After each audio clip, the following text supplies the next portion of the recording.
হরে কৃষ্ণ বন্ধুরা, আজকে আমি বানাতে যাচ্ছি বৈদিক চা। বৈদিক চাটি কেমন করে বানাবো আপনারা দেখুন। প্রথমে আমি এই একটি প্যান নিয়ে নিচ্ছি, প্যান তো না একটা ডিশ, আমি দিলাম।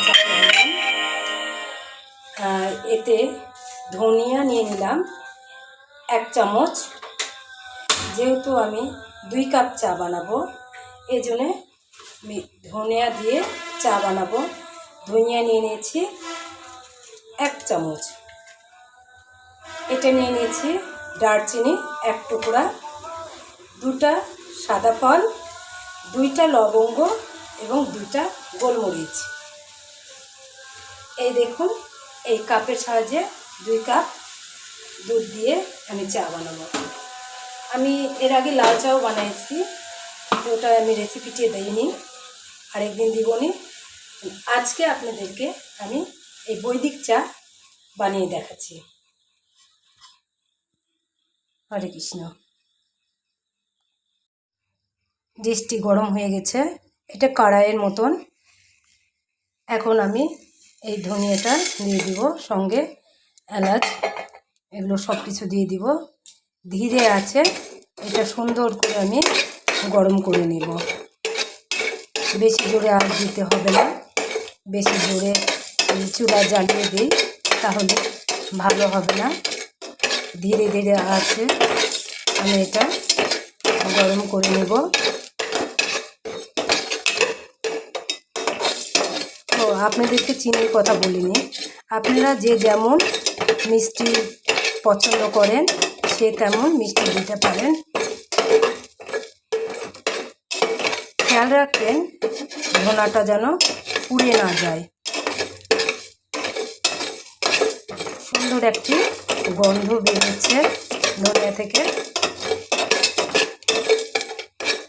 দেখবেন একটিবার হলে ওটা বানিয়ে আপনারা খাবেন। অনেকে ভক্তি জীবনে আসে, তাদের চায়ের নেশা থাকে, তারা চা খেতে পারে না, তখন তাদের অন্যরকম মনে হয়।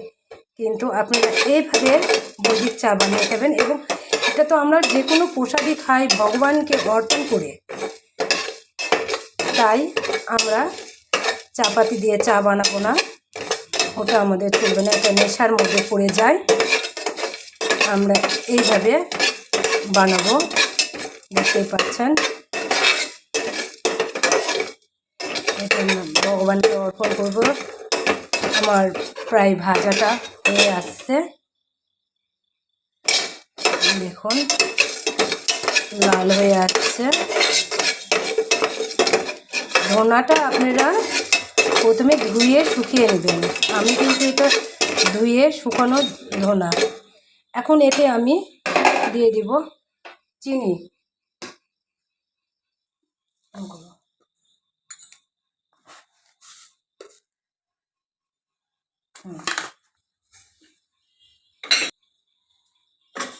অনবরত এইভাবে নাড়তে হবে। এটা যখন গলে যাবে, ক্যারামেলের মতন সৃষ্টি হবে, তখন আমি দুধটি ঢালিয়ে দিব। দেখুন গলতে শুরু করেছে চিনিটি। বিশেষ করে আমার ছোট ছেলে চা খুব পছন্দ করত, সে এখন মাঝে মাঝে বলে, মা চা বানিয়ে দাও, বৈদিক চা বানিয়ে দাও। লালভাবে আমি চা করে দিয়েছি, চাপাতি ছাড়া বৈদিক চা, ওটাও সেই টেস্ট লাগে। আজকে আমি এই দুধ দিয়ে বানাচ্ছি, খুব ভালো লাগবে দেখবেন।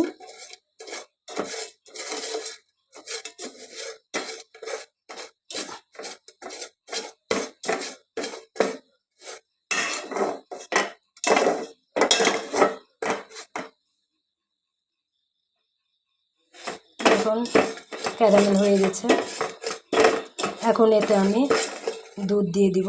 আপনারা চাইলে কড়াইও বানাতে পারেন।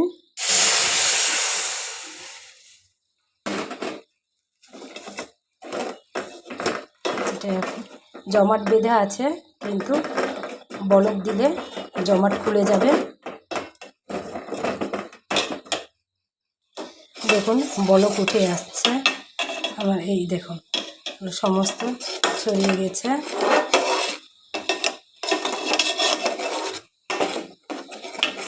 বেশিক্ষণ আবার বলক দিতে যাবেন না, তাহলে দুধটি কেটে যেতে পারে।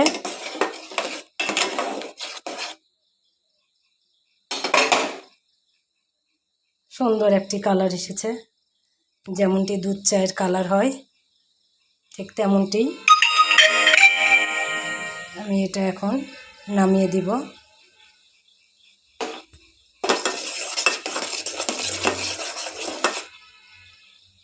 আর একটা বলক দিলেই আমি নামিয়ে দেব।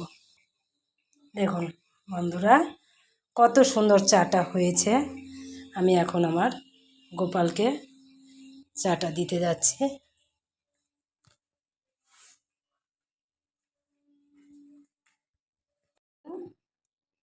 এখন প্রসাদটি নিয়ে যাচ্ছি। এখন আমরা মা ছেলে এই প্রসাদটি পাব। আপনারাও ভগবানকে এভাবে চা নিবেদন করে আপনারাও এইভাবে প্রসাদ পাইতে পারেন।